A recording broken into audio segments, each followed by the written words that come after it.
Bagaimana AC mobil bekerja di musim panas yang panas? Untuk memberikan udara dingin untukmu, ini adalah kompresor AC mobil. Kompresor terhubung dengan poros engkol mesin melalui katrol, sehingga menggerakkan kompresor untuk berputar. Katrol kompresor terpisah dari poros masuk. Itu tidak berputar bersama poros input. Di sisi dalam katrol terdapat elektromagnet, yang dapat menghasilkan medan magnet. Di sisi luar katrol terdapat plat penekan. Plat penekan terhubung dengan poros input kompresor melalui spline, dan dapat bergerak ke kiri dan kanan. Ketika kita menyalakan AC, elektromagnet akan menghasilkan medan magnet. Medan magnet akan menarik plat penekan ke katrol, dan terhubung ke poros masuk kompresor melalui spline. Pada saat itu, katrol dapat memutar poros input melalui plat penekan, sehingga menghidupkan kompresor. Saat kompresor bekerja, dapat mengompresi refrigeran gas bertekanan rendah, menjadi refrigeran bertekanan tinggi dan bersuhu tinggi. Mari kita lihat bagaimana cara kerjanya. Di dalam kompresor menggunakan struktur piston aksial miring, melalui penggerak katrol. Piston aksial miring dapat menggerakkan piston di dalam ruang kompresi kompresor, melakukan gerakan bolak-balik tanpa henti.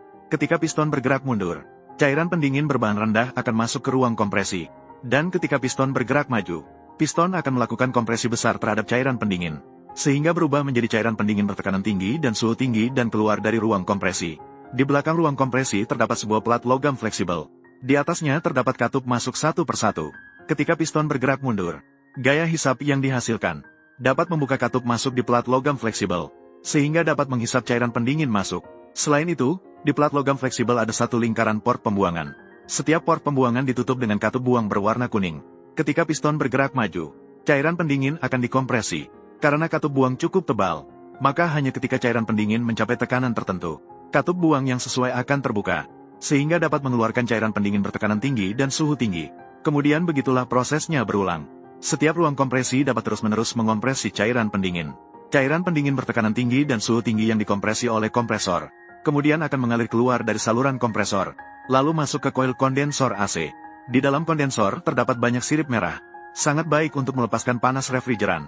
Sementara itu, di belakang kondensor ada satu kipas. Ketika kipas berputar, refrigeran dapat didinginkan lebih lanjut, sehingga refrigeran gas bertekanan tinggi dan bersuhu tinggi bertransformasi menjadi refrigeran cair bertekanan sedang dan bersuhu tinggi. Setelah itu, refrigeran akan masuk ke dalam desikan di samping koil kondensor. Gas kering dapat menghilangkan kelembapan dan kotoran dari refrigeran. Selanjutnya, refrigeran cair bertekanan sedang dan bersuhu tinggi akan mengalir melalui pipa di samping kondensor. Pada saat ini, suhu refrigeran hanya tersisa sekitar 40 derajat Celcius. Selanjutnya, refrigeran akan mengalir melalui pipa merah ini menuju katup ekspansi AC. Ketika refrigeran cair bertekanan tinggi mengalir melalui katup ekspansi, refrigeran akan tiba-tiba menyebar keluar. Ini akan menyebabkan tekanan refrigeran cair tiba-tiba menurun. Penurunan tekanan akan menyebabkan penurunan suhu. Pada saat ini, suhu refrigeran cair hanya tersisa sekitar 10 derajat Celcius. Selanjutnya, refrigeran cair bersuhu rendah akan mengalir melalui pipa menuju evaporator AC. Evaporator biasanya terletak di belakang dashboard kendaraan. Ketika refrigeran mengalir di sepanjang koil evaporator, itu akan menurunkan suhu udara di sekitar. Di dalam kendaraan terdapat sebuah blower, yang digunakan untuk menghisap udara dari dalam mobil. Blower biasanya terletak di belakang evaporator. Ketika blower menghisap udara panas dari dalam mobil, udara ini akan terlebih dahulu melalui evaporator untuk didinginkan. Udara yang sudah didinginkan, kemudian akan dikeluarkan melalui saluran keluar blower, dan bersirkulasi ke dalam mobil melalui ventilasi ini di dashboard, sehingga menyelesaikan pendinginan akhir. Ketika evaporator mendinginkan udara, refrigeran di dalam akan menyerap panas. Ini akan menyebabkan refrigeran cair kembali menjadi refrigeran gas. Refrigeran gas ini kemudian akan melalui saluran di atas ini kembali ke kompresor, sehingga melakukan siklus pendinginan berikutnya.